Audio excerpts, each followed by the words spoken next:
දවසක් උද මහත්තයා මමත් පිටරට හිටිය අවුරුදු 15 20ක් විතර මමත් ඒ මුලින් ඉඳලම ඔබතුමාගේ වීඩියෝ බලනවා. මම මගේ අක්කා යාවත් මම මෙහෙට එවන්න හැදුවා ආවේ නෑ. මේ මමත් මේ 2000 ගිය අවුරුද්දේ 10 වෙනි මාසෙදී කොරෝනා ඉන්ජෙක්ෂන් 4ක් ගහම පිටරට ඉද්දී. ඊට පස්සේ මම කවදාත් හොස්පිටල් එකට ගිහිල්ලා ගියේම නෑ. මේ ගිය අවුරුදු 10 මාසේ 15 මම අංශභාගය හැදුනා. අංශභාගය හැදලා මේ පැත්ත පන්නේතු ගිහිල්ලා මේ 80ක් 90ක් විතර සිංහල බෙහෙත් තමයි වැඩිපුර. මම සුව වුණා. සුව වෙලා නැවතත් මම රුමේනියා ඉන්ටර්වියු එකට යන සුපර්වයිසර් හැටියට යන්න සිලෙක්ට් වුණා. සිලෙක්ට් වෙලා ඉතින් මම දෙවනියක් කළා ඒතර මුදුලට දාන්න ගෙන කොන්ක්‍රීට් ගල් 3 කාලේ කෑලි කිව්බාගේ මමයි මස්සිනයි පුතත් එක්ක මේ හරියේ බුදු මදුර හරිය විතර උස්සගෙන ගියා තාච්චි පැයක් විතර වැඩ කරා. ඊට පස්සේ එදා ඉඳලා මට දැන් රටයන් තිබ්බ අවස්ථාවක් නේ බෙල්ල දෙපැත්තයි මේ කුණටියයි මගේ ශරීර කොහොමද වැල්ලත් වෙනානම් මේ මුළු ශරීරෙම බිමටම බර කරනවා. රිදෙනවා. රිදෙන. උළුංගම මේ කියන්නේ හිරක් කළා වගේ. ඒ කියන්නේ දැන් බර කියන්නේ බරක් උස්සන්න බෑ දැන්. බර උස්සන්න කියන්නේ මට මේ මගේ මේ බෑග් උස්සගෙන ඉතියත් මට පොඩ්ඩක් මා නිතර මම මේ හිටගෙන ඉතින් මට තේරෙන්නේ මම බිමට ඇදලා ගන්නවා කියලා. එහෙම ප්‍රශ්නයක් තියෙනවා. කියන්නේ කොහොම හිර වෙනවා. මල්ලි කොහෙද ගම? කැලණියේ. කැලණියේ වේද මහත්තයාට වැඩිමල්. හරි. සුව වුණා කියලා හිතා ගන්න. හරි. හරි මම නිින්දක් නෑ රැට. ඊයේ රාත්‍රී 2:00යි නිදාගත්තා. නිින්ද යන්නෙත් නෑ. නිින්ද යන්නෙත් නෑ. හරි. මං අද මුලින්ම මේ සහෝදරයට ආශිර්වාද කරලා බලනවා. මොකද වෙන්නේ කියලා අපි බලමු. හරි? සුවපත් වේවා.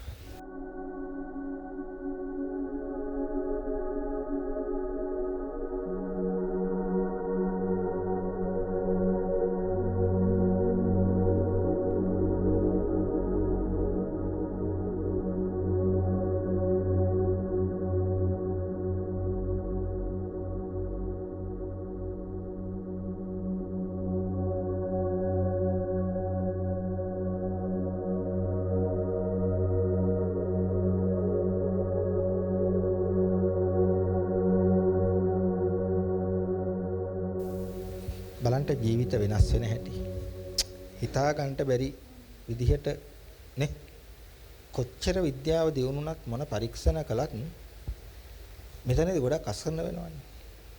දැන් මේ සහෝදරයා ගත කරපු ජීවිතය ගැන කිව්වනේ නේ. නැගිටින්. ඔව්.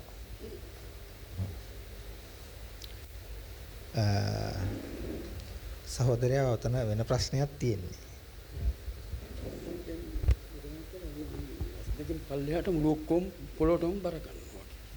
කියන්නේ මම මේ මෙච්චර මේ වයස වෙලා දැවිලා අවුරුදු කමාරක් විතර ඒ අවුරුදු හිටපු අන්තිමට අවුරුදු කම්පැනි අවුරුදු 15 මිටිය ක්‍රිකට් ටීම් එකේ මම වයසින් වැඩිම මම ක්‍රිකට් ටීම් එකේ කැප්ටන් ඕගනයිස් කරන්න කෝඩිනේට් කරන පත්‍ර වලට දාන ඔක්කොම කරේ මම. ග්‍රවුන්ඩ් එක ඇතුලේ බෝලෙම ඉස්සන් හතරක් දුන්න එකම ක්‍රීඩකයන් මම. එහෙම හිටම මට මෙහෙම වුණේ දමා මගේ දකින්න ඕන කෙනෙක් කියන්නේ මගේ වයස කට්ටියට කියන්නේ අංකල් කියලා. මට දැන්ටත් ඕන කෙනෙක් කියන්නේ මල්ලි කියලා. මල්ලි හරි අයියා හරි කියලා. මම පෙන්වීම වයසට යන්නේ තියෙන මිනිස්සු හරි මගේ යාළුවෝ අහනවා මොකද වයසට යන්නේ මම මේ අසනීප වෙලා දැන් වෙන්දට එහෙම නෙමෙයි මම ඔෆිස් කිට් එක ඇඳලා අද්දික ෂර්ට් ඇඳලා ටයි කෝට් දාලා ඒ විදිහට හිටියේ. දැන් මට මේ වෙච්ච වැඩේ මට අඩුම තරමේ කොණ්ඩේවත් මට පීර ගන්න බැරි තරමට මේ මට කෙලින්ම කිව්වොත් මම කොර වෙලා ඉන්නේ. එහෙම හිතමුකෝනේ. ඔව්. ඔය ප්‍රශ්නෙට උත්තරේ සහෝදරයා මාගාව තියෙනවා. හරි? මං කියවනේ හොඳ සුව වුණා කියලා හිතා ගන්න කියලා මං කියවන්නේ. මේකේ හිතන්ට පැතිකඩ ගොඩක් තියෙනවා. හරි? මේක රෝගාබාධ තියෙනවා නැත්තේ නෑ. රෝගාබාධ වලට හේතුව ආහාර පානවත් කර්මයවත් නෙවෙයි මෙතන. හරි? ඔතන පටල ගන්නත් එපා. මෙතන තියෙන වෙන ප්‍රශ්නයක්. හරි? ඒ ප්‍රශ්නේ තමයි මට ඔප්පු කරන්න පුළුවන් දැනුත්. හරි? ඕන්නම් මම දැන් ඔප්පු කරලා පෙන්නන්නම් වැඳ ගන්නකො. මම මේ ශරීරයට අත තියන්නේ නෑ. නමුත් මේ සහෝදරයට පැත්තකට වෙන්නකො. මේ මෙයාට වෙන දේ බලන්නකො. හරි? මොකද අපි දුර්වලයෝ නෙමෙයි. අපි දුර්වල නෑ. හරි? මං ඉස්සරහා ඉන්ට අමාරු මොකද කියලා බලන්නකො. ඔය බොරුවට ඔලුවට අත තිය මේ මිනිස්සු වට්ටන්න අපිට ගොමනාවක් නෑ. හරි? මොකද වෙන්නේ කියලා බලන්නකො. මේ ශරීරේ අඩපණ වෙනවා ටිකෙන් ටික නේ. එතකොට ඔහොමින්ද මේ ජීවිතේ මේ විදිහටම අඩපණ වෙලා තියෙනවා නේ. මෙතුමා හිටපු තැනත් දැන් අහසයි පොළොවයි වාගේ නේ. බලන්නකො වෙලා තියෙන්නේ වෙන දෙයක් වෙන්න වැටෙනවා නම් වැටේ හැබැයි මම මේ ශරීරයට දැන් අත තියන්නේ නැහැ. හරි? ඔන්න මේ නොපෙනෙන ලෝකේ විශ්වාස නොකරන පැත්ත. හරි? මේ සිද්ධ වෙන්නේ. ඔන්න බලන්න දැන් ඇදගෙන වැටෙනවා. මෙයාගේ දැන් මේ පාලනය කරනවා පාලනයෙන් ගිලිහෙනවා. හරි? කොහාට වැටෙයිද දන්නේ නැහැ. පාලනයෙන් ගිලිහෙනවා මේ සහෝදරයා. හරි? එයා දැන් පාලනය කරනවා. මේ ඔන්න පාලනය කරනවා මම තව චුට්ටක් ඈතට යන්න. හරි? ඔන්න පාලනයෙන් ගිලිහෙනවා. එයාට පාලනය කරගන්න බැරුව යනවා. හරි? ඇයි වැඩි වෙලාවක් මම මේ ආරාධනාව කරනවා මේ වෙලාවේ. මේ සහෝදරයාත් එක්ක ඉන්න අයට මම ආරාධනා කරනවා. හරි? ඔව්. මල්ලි පාලනය කරන්න.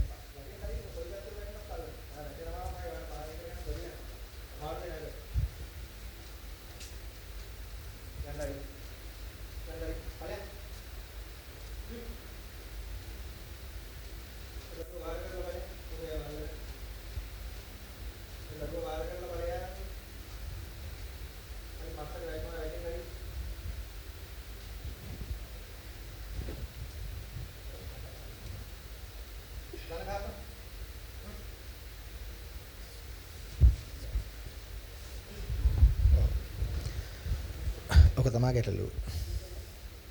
මේ ප්‍රශ්නෙට විසඳුම දෙන්න ක්‍රමවේද අපි ගාව තියෙනවා. හරි සරලයි. හරි? ඒවා කරගෙන යනවා. රෝගාබාධ වලටත් ඒ පැත්තෙන් එහෙමයි.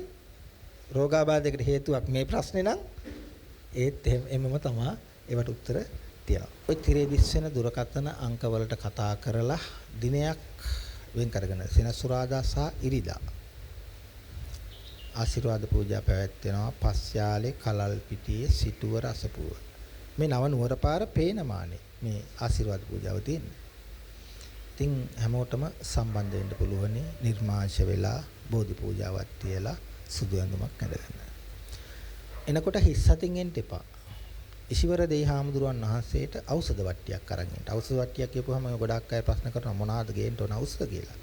ඔය උඳු පියලිය, කෝමාරිකා, නිදි කුම්බා, පයට පෑගෙන සියල්ලම දිවි ඖෂධනේ අපි.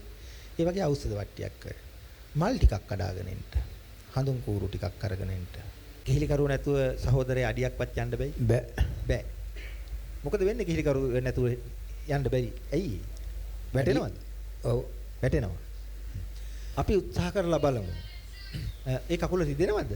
නෑ. රිදෙන්නේ නෑ මොකුත් නෑ. ඇවිදගෙන යන්න බැරි ප්‍රශ්නේ තියෙන්නේ. ඔව්. බෝධි පූජාවක් තියලා දාවේ. තිබ්බේ නෑ. ඔයාට ය아가න්න. ගෙදර කවුද? නෝනා කවුද? ඔයා තිබ්බද? ඈ? ඔව් නෑ මෙතනට එන්න මෙයා වෙනුවෙන් බෝධි පූජාවක් තියන්න අවශ්‍යයි. තිබ්බා. බොහොම සතුටුයි. හරි. එහෙමනම් අපි බලමුනේ මොකද වෙන්නේ කියලා. අපි බලමු. මම ආශිර්වාද කරන්න. එයාට දුර ඉඳලා නම් ආශිර්වාද කරගන්න අමාරුයි. ළඟට යන්න වෙනවා. මොකද සහෝදරයා ගැඩුපහළු ටිකක් තියෙන නිසා ළඟට ගිහින් ආශිර්වාද කරන්න වෙනවා. හරි? හරි අයියා. මම ආශිර්වාද කරන්න සුවපත් වේවා.